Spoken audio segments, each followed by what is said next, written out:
Danae, Danae, demasiado amor enloquece, tan cierto. Pero ¿qué sería del mundo sin esos momentos de pasión enloquecedora? El cuento que les compartiré hoy lo prueba una vez más. Pero antes les quiero contar de dónde me inspiré. El desayuno fue el cáncer silencioso que devoró el matrimonio de mis padres. Mi mamá, criada como una princesa, despertaba cada mañana a un festín preparado por mi abuelita: fruta, jugo recién exprimido, pan de requesón, gordas con chile seco. Mi abuela, mártir doméstica, jamás se sentaba a la mesa. ¿Quién pasaría las tortillas calientes si ella osaba descansar? Mi mamá, en su castillo de casada, dejó que cada uno se rascara con sus propias uñas. Chío, la muchacha que nos ayudaba en casa, siempre llegaba tarde, así que desde que tengo memoria, yo me preparaba mi desayuno y mi almuerzo escolar. Mamá salía de casa impoluta, perfecta y completamente ajena a nimiedades como el desayuno. Mi papá, por su parte, era hijo de una feminista perdida en el laberinto machista del México de los 50. Mi abuela paterna no hacía desayunos. El trabajo era su forma de escupirle a la cara a una sociedad que la quería de rodillas frente a una estufa. Trabajaba por gusto, no por necesidad. Y eso, en Pueblo Chico, en aquella generación, eran palabras mayores. Lo último que le pasaba a mi abuela por la cabeza al llegar a casa era ponerse a cocinar huevitos, que ya sus hijos tenían suficientes como para calentarse su propia leche. En la cabeza de papá, el desayuno ideal era un recuerdo sepia de la casa de su abuelo. Fruta fresca, chocolate espumoso, pan de huevo que se deshacía en la boca. Y allí, en ese cuadro perfecto, estaba la esposa ideal, un ser etéreo que sacrificaba su propio alimento para servir a su hombre. Pero la belleza de mi mamá, en un inicio, lo llevó a limitar sus expectativas. Los primeros meses él jugó a ser el esposo perfecto, levantándose temprano para preparar hot cakes que sabían a culpa y resentimiento. Con el trabajo, la política, se engulló en un mar de corbatas y testosterona y se le metió la idea de que necesitaba una verdadera mujer en casa. Y veía a mi mamá como la impostora. Y esas mañanas en que se le iba la olla a saber por qué, mientras mi mamá se maquillaba perfectamente frente al espejo, mi papá miraba la mesa vacía y veía el fracaso de su matrimonio servido en un plato invisible. De la nada, como un volcán en erupción, se ponía como loco a preparar desayunos. Cada huevo revuelto era una acusación, cada tostada era un reproche. Y ahí estaba yo, en medio del campo de batalla, comiendo hotcakes perfectos, mientras los gritos de mis papás sazonaban cada bocado. El ciclo se repetía una vez al mes, como mínimo. Me sentaba a la mesa a tragarme no solo el desayuno, sino también el espectáculo de un matrimonio desmoronándose entre la leche y el jugo de naranja. Ahora soy uno de esos adultos que solo desayunan café negro, amargo, como el recuerdo de aquellas mañanas. Con la edad, la ironía del circo de los desayunos se volvió mayor cuando pensaba en mi abuela, mi papá criado por una mujer que escupía en la cara del machismo, pero insistía en tener nueras sumisas, que sirvieran desayunos monumentales a sus hijos. Su nuera perfecta debía ser de esas esposas que sirven al marido con obediencia. Mujeres necias, en un ciclo vicioso de expectativas tóxicas. Pero este cuento no es sobre nueras obedientes, es sobre una de esas raras mujeres que, como mi abuela paterna, mandó a la mierda el canon de la mujer sumisa de su tiempo. Es sobre un ser nómada, atrapado en una vida doméstica. Cuando lo escribí, hace más de 20 años, mientras yo me debatía sobre cómo sobreviviría algún día un futuro de esposa con mi propia naturaleza rotante, me imaginé una mujer que era un reflejo distorsionado de mí misma, de mi abuela paterna, de las historias que había escuchado de las tías, de las madrinas, de las abuelas de mis amigas, sobre mujeres que se negaron a hacer lo que se esperaba de ellas. Y entendí por qué una mujer como mi abuela no querría a alguien como ella para sus hijos, porque sabía que esas mujeres son fuego, y el fuego no se domestica, solo lo consume todo a su paso. Y así nació Carmela, porque a veces las historias más poderosas son las que nos aterran, porque nos muestran lo que podríamos ser si nos atreviéramos a quemar el guión que nos han dado. Qué bonitos ojos tienes.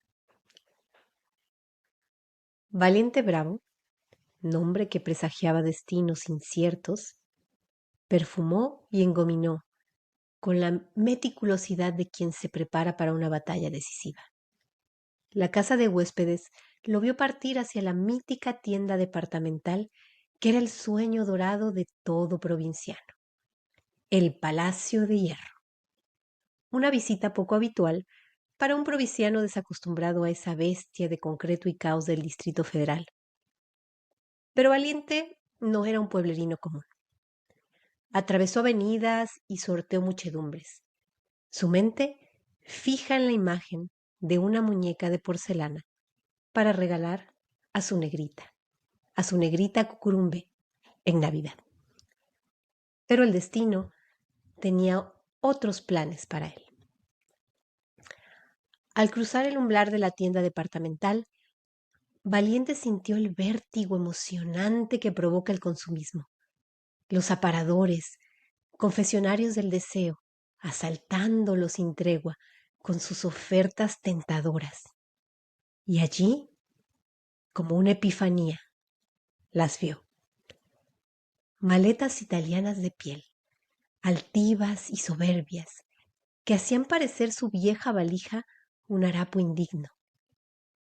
Su vida en sí era deambular y lo hacía sin un equipaje decente. Tenía que poseerlas.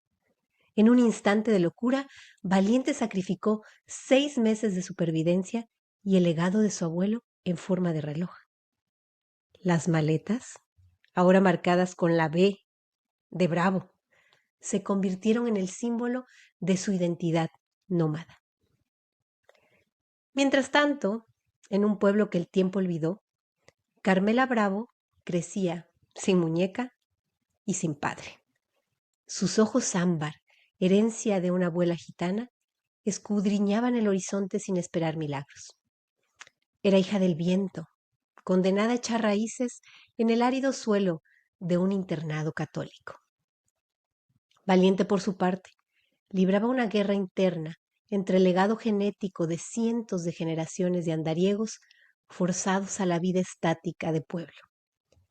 Las 4 paredes de un hogar, las miradas inquisidoras de las beatas del pueblo le producían náuseas.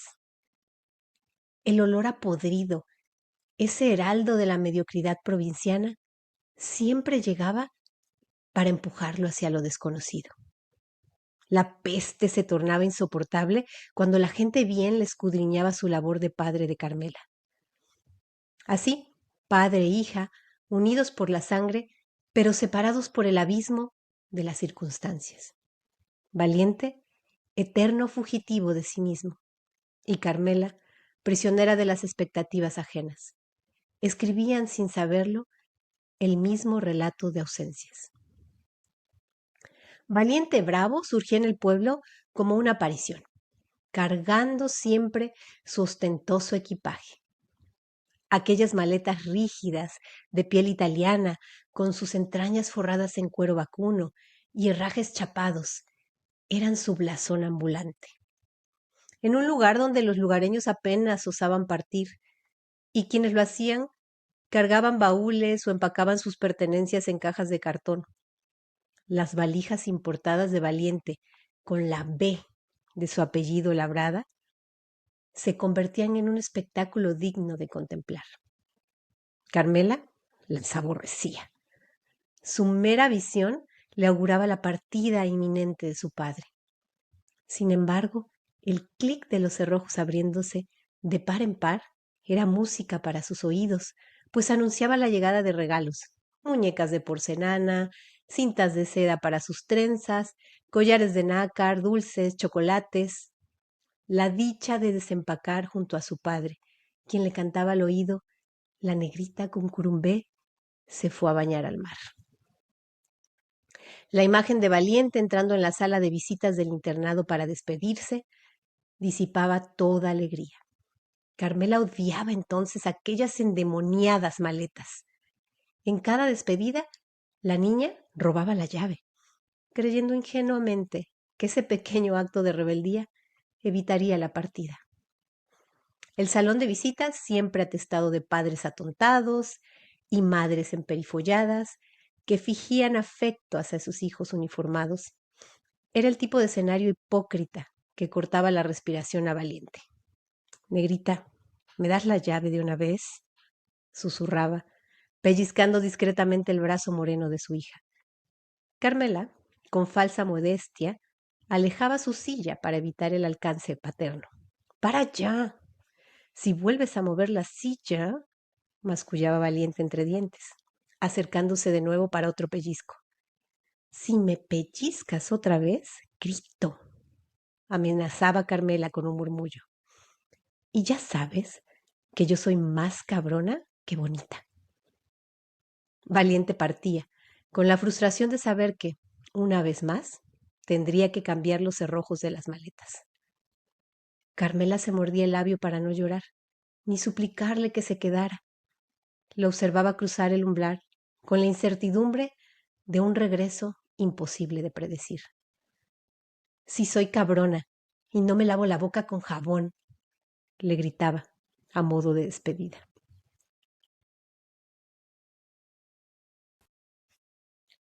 Carmela, rebelde por naturaleza, no sabía interpretar otro papel que el de tener siempre la última palabra. Un augurio poco propicio en una época en que las mujeres mártires y lloronas eran las heroínas veneradas en la pantalla.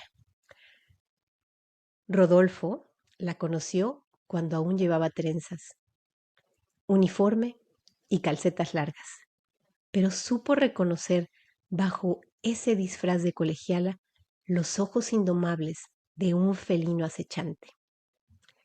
Rodolfo Bueno buscaba una madre desde los 5 años, cuando la suya partió demasiado pronto, dejando tras de sí un vacío tan profundo como silencioso. Murió sin hacer ruido, como la sombra imperceptible que se había sido a lo largo de su vida. Sucumbió en el sueño y nadie advirtió su ausencia hasta la hora del desayuno, cuando el comedor despertó huérfano de manteles, sin el aroma de chocolate caliente ni el olor a pan recién salido del horno. Aquella mañana fatídica, Rodolfo se sentó con su padre a la mesa, como siempre, bajo un silencio crepuscular. Pasaron 15 minutos y los huevos con salsa, ritual cotidiano, no aparecieron. A los 20, el tic-tac del reloj comenzó a martillarle los tímpanos. El miedo, como un intruso indeseado, se instaló en el gesto endurecido del padre, mientras Rodolfo, con sus escasos 5 años, no lograba descifrar la ausencia del olor a desayuno que siempre inundaba la casa. Su padre se levantó, ordenándole que se quedara quieto, con un gesto brusco. Los pies de Rodolfo, que no alcanzaban a tocar el suelo, se balanceaban al compás de la resonancia cáustica del péndulo del reloj, heraldo de una tragedia inminente. Sonidos vagos emergieron de la habitación, probablemente un llanto ahogado en la distancia. El ambiente se tornó denso, inquieto. Los espíritus que rondaban la casa podían sentirse con los poros de la piel. Pero su padre había ordenado no moverse, y Rodolfo, obediente, permaneció inmóvil, testigo involuntario del día en que su infancia se quebró.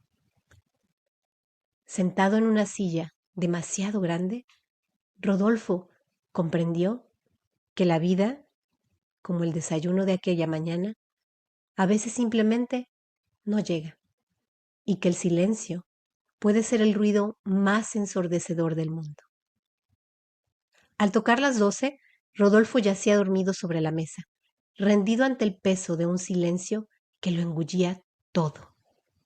A las 2 de la tarde, ruidos nuevos de puertas abriéndose, cerrándose, voces lejanas y presencias invadieron su hogar.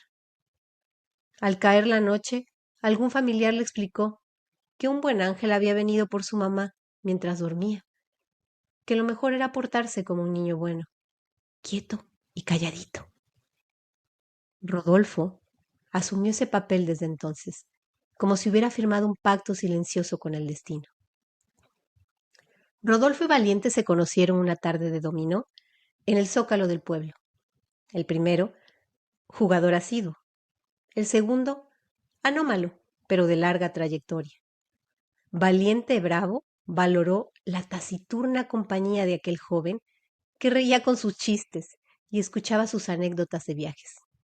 Tanto que decidió hacerlo su compadre. Rodolfito, serás padrino y chambelán en los 15 años de mi hija. La primera vez que Carmela vio de frente a Rodolfo, le pareció demasiado próximo. Era el primer visitante que llegaba al internado con el único propósito de conversar con ella. No venía a reprocharle su pésima conducta, ni a despedirse para partir en un viaje largo e incierto. Rodolfo simplemente la escuchaba y Carmela, que tenía lengua de sobra, se sintió por primera vez completa. Aquella sumisión total alivió su impaciencia. ¿Y qué no te has casado si ya estás viejo? Preguntó con sus ojos de gata, desafiantes y curiosos. Pues no he encontrado a la mujer perfecta, respondió él, como si recitara un mantra aprendido de memoria. Mi ángel silencioso. La insolencia legítima de aquella niña lo doblegaba, despertando en él sensaciones nuevas. ¡Ah, chingao! ¿Silencioso? Exclamó Carmela, con una carcajada que resonó en las paredes del internado. Pues entonces yo no me casaré nunca. Entre la risa irreverente de Carmela y el silencio cómplice de Rodolfo, se tejió un hilo invisible que los uniría para siempre, en una danza de palabras y silencios, de rebeldía y sumisión. En su cumpleaños número 15, Carmela se vistió de largo, domando sus rizos negros con una peineta. Caminó por primera vez del brazo de Rodolfo, y él supo entonces que no querría sostener más extremidad que aquella de bronce vivo. Su existencia, hasta entonces un rosario de parsimoniosos silencios, sucumbía ante el alboroto permanente que aquella niña incitaba. Anhelaba que su casa, atiborrada por los espíritus mudos de su infancia, se colmara del estrépito de esa niña mujer que reía carcajadas, que daba órdenes, que trastornaba cualquier lugar con sus ojos ámbar. Carmela, por su parte, teniéndolo a él, obediente como un hijo, se sentía investida de la autoridad que su padre nunca había sabido ejercer.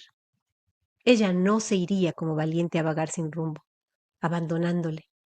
Ella no moriría a la hora del desayuno, dejando tras de sí un silencio insoportable. Al año siguiente, la misma iglesia que los vio entrar juntos para celebrar las 15 primaveras de Carmela fue testigo de sus votos matrimoniales.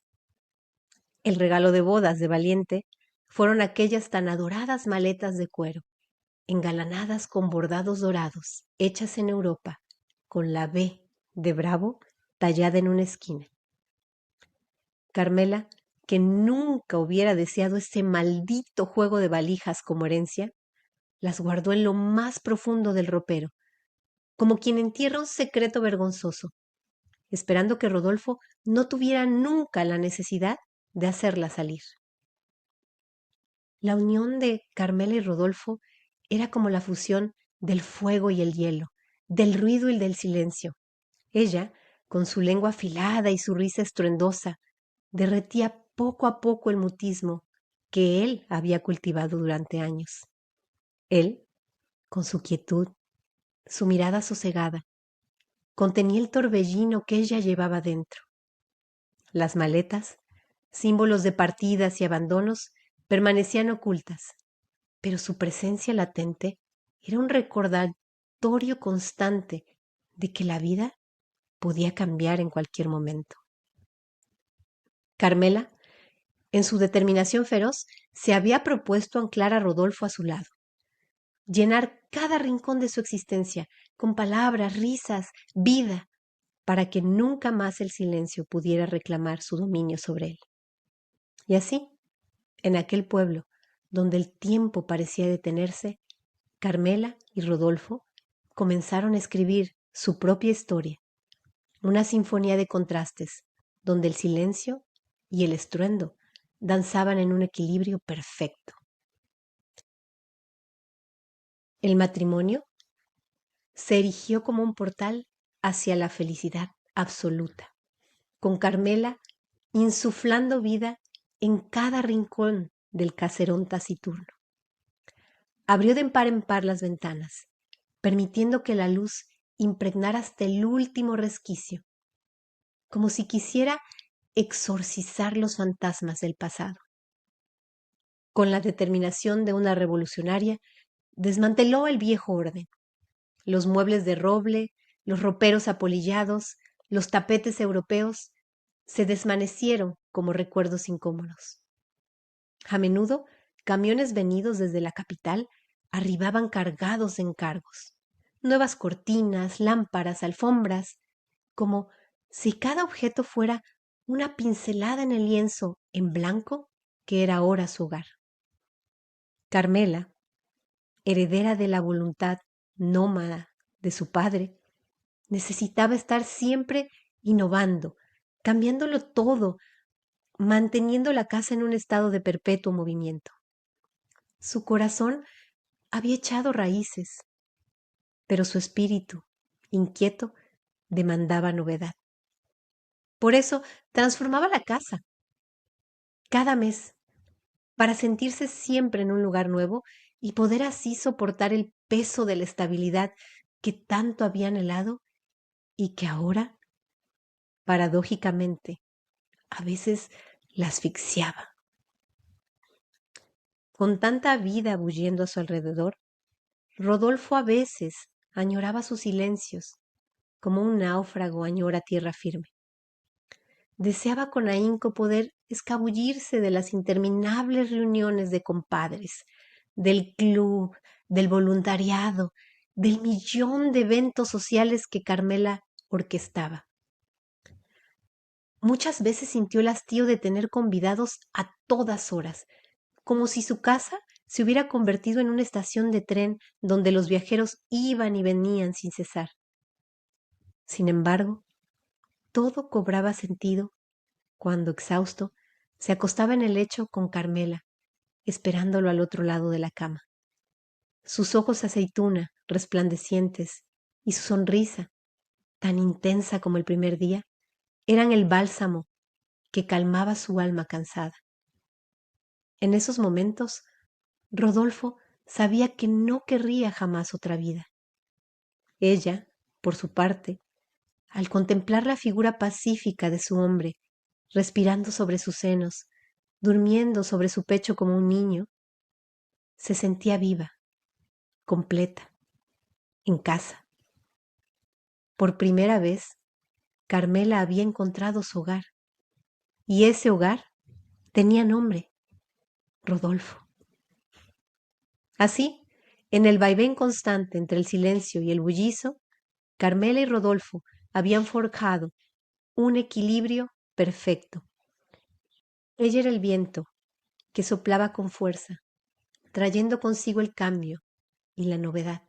Él, la roca inamovible, que ofrecía estabilidad y constancia. Juntos habían creado un mundo propio, un universo donde el amor se manifestaba tanto en las palabras como en los silencios.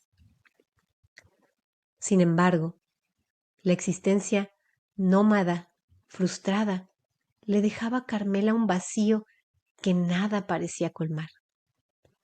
Intentó incansablemente llenarlo con gente, cenas, eventos, trabajos de caridad, afiliaciones a partidos políticos. Nada valía. Inevitablemente, al encontrarse sola y en silencio, el abismo se abría doloroso, agrietándole la matriz, el intestino, los sesos, hasta que un día, como quien descubre un oasis en medio del desierto, Carmela halló que aquel vacío se colmaba con el incomparable gozo de una conquista. Se enamoró de enamorarse. El juego de miradas, la respiración incierta del otro sobre el cuello, los roces involuntarios que encendían chispas en la piel, la pasión afluyendo en la incertidumbre, la prohibición, el secreto, el deseo incrementándose en la complicidad ciega, el frenesí carnal, animal, y culminar el juego con la delirante satisfacción de entregarse apasionadamente a otro y recibir a cambio un soplo nuevo de vida. Después, cargada con ese brío, ser capaz de cumplir con felicidad auténtica la rutina, hasta encontrarse una vez más con algún otro espíritu en carestía con quien reiniciar el juego. Así, el vacío producido por sus genes de nómada no laceraba tanto. Desafortunadamente, la infidelidad ácida corroía en otras direcciones. La serenidad de Rodolfo se veía vulnerada por un mal presentimiento que, como una sombra, lo seguía a todas partes. Y a pesar de todo, el adulterio, como tantas cosas en un matrimonio, se puede volver costumbre. Una rutina más en el día a día de dos almas que juegan a quererse. El momento fatídico llegó el día en que Rodolfo decidió romper con la rutina. Una noche, en lugar de esperar a Carmela a media luz en el sillón de la sala, con un whisky calentándose entre las manos, las tripas hechas un nudo especulando y la radio encendida, recordándole a cada cambio de imagen la lacerante soledad a la que no quería volver, decidió salir. Escapó de su casa, de su hogar en mutación perpetua, de su amada Carmela. Algunas copas extras de whisky le dieron el valor para cerrar la puerta de la casa a sus espaldas. Un par de caballitos de tequila lo llevaron a quedarse en la cantina hasta pasada la medianoche. Los mezcales y aguardientes baratos que vinieron después trajeron consigo alguna desconocida que le susurraba al oído palabras de amor sentada en su regazo, como una sirena cantando a un marinero perdido. No quería por nada poner en riesgo a su Carmela, pero el miedo se fue ahogando con música y alcohol, diluyéndose en cada trago, como un terrón de azúcar en café caliente. Tenía que regresar a casa. Sin embargo, esa madrugada Después de haber pasado la noche en blanco, no tenía el valor ni la fuerza física para hacerlo solo. Rodolfo se hallaba perdido en un laberinto de culpa y deseo. La noche lo envolvía como un manto oscuro y por primera vez en años, el silencio que tanto había añorado se le antojaba insoportable.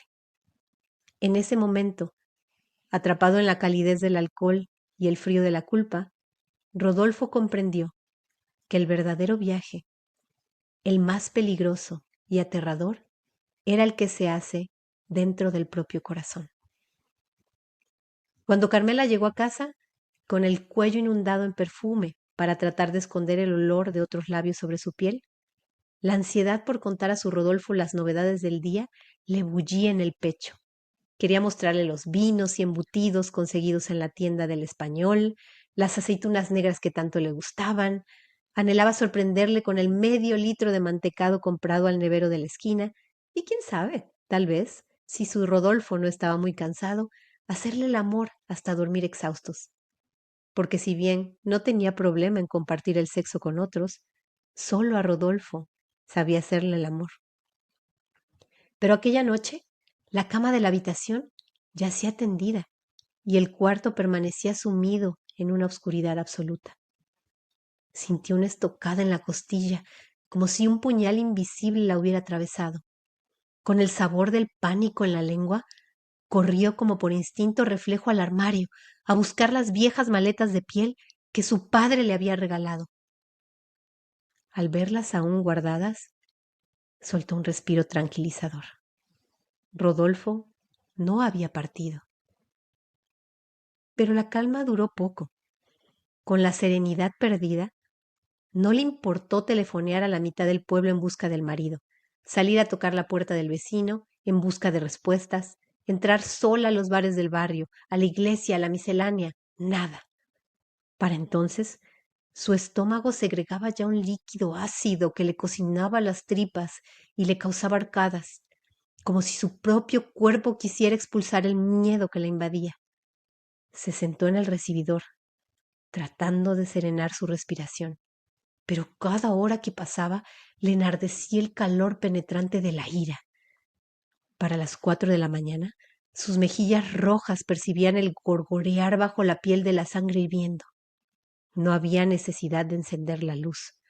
Sus ojos aceituna chispeaban como los de un gato en las tinieblas. Los felinos siempre prefieren cazar de noche. La penumbra los encubre mejor. Sus manos, de dedos largos, temblaban. Tenía la boca seca y miedo. Un pánico olvidado la acechaba. Era de nuevo una niña uniformada, esperando a su padre con sus maletas en mano, viniendo solo a despedirse. La historia parecía repetirse como un ciclo maldito del que no podía escapar. En ese momento, Carmela comprendió la fragilidad de la felicidad que había construido. Cada aventura, cada infidelidad había sido un intento desesperado de llenar un vacío que ahora amenazaba con engullirla. La ausencia de Rodolfo era un espejo que le devolvía su propia imagen distorsionada, la de una mujer que en su afán por no ser abandonada había estado a punto de perderlo todo. El silencio de la casa, antes tan odiado, ahora se le antojaba como un grito ensordecedor. Cada tic-tac del reloj era un recordatorio cruel del tiempo que pasaba, de la incertidumbre que crecía. Y mientras esperaba, con el corazón en un puño y el alma en vilo, Carmela se preguntaba si acaso no había sido ella misma quien, con sus acciones, había empujado a Rodolfo a buscar en la noche lo que ella buscaba en otros brazos. La madrugada avanzaba, implacable, y con ella crecía la certeza de que, cuando el sol saliera, nada volvería a ser igual. Fuera lo que fuese, lo que trajera el amanecer, Carmela sabía que tendría que enfrentarse no solo a Rodolfo, sino también a sus propios demonios, a esos fantasmas del pasado que creía haber dejado atrás y que ahora volvían. Casi entrado el nuevo día, sombras intrusas acecharon el jardín trasero. Un impulso animal hizo a Carmela saltar como un felino, dispuesta a defender su territorio con la ferocidad de una fiera carnicera. Se topó de frente con una escena funesta.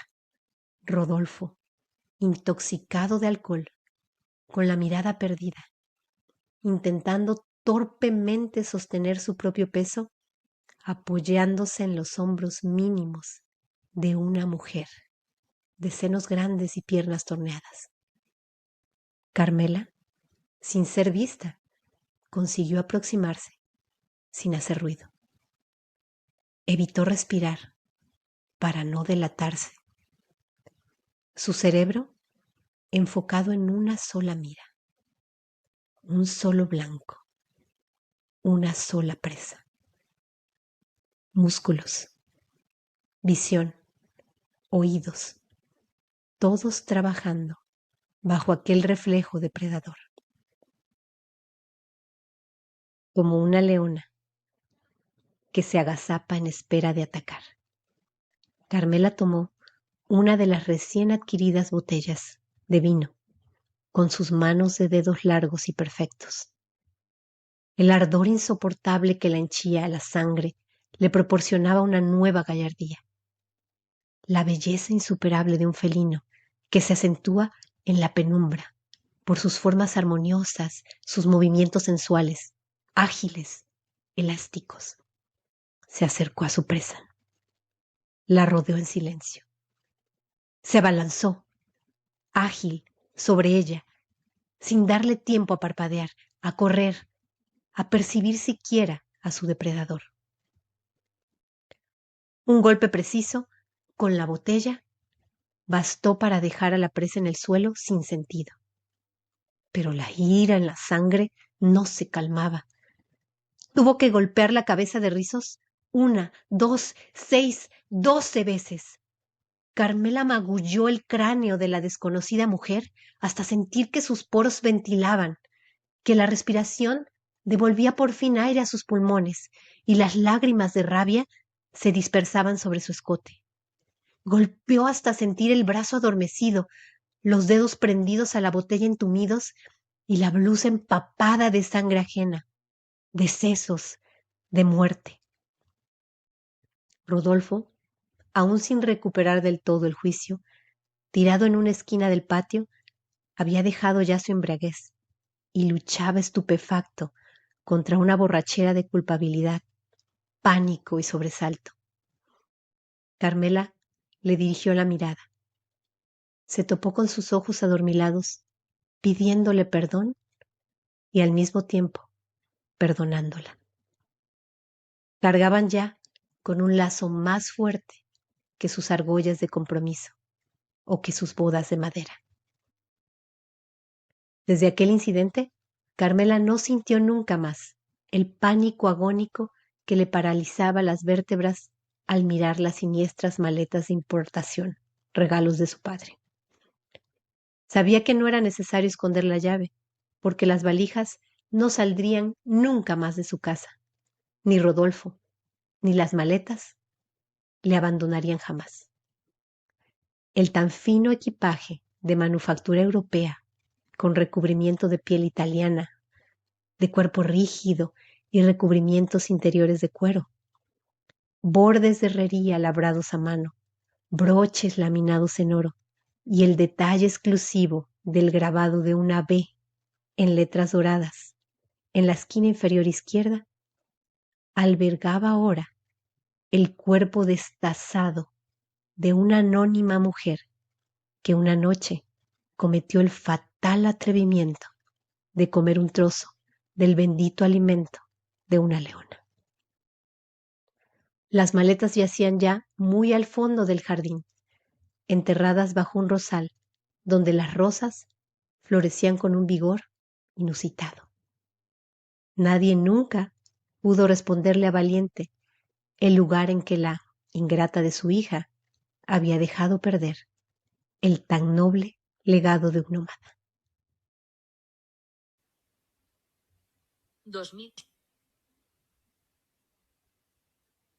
2024, al toque de la una, podcast.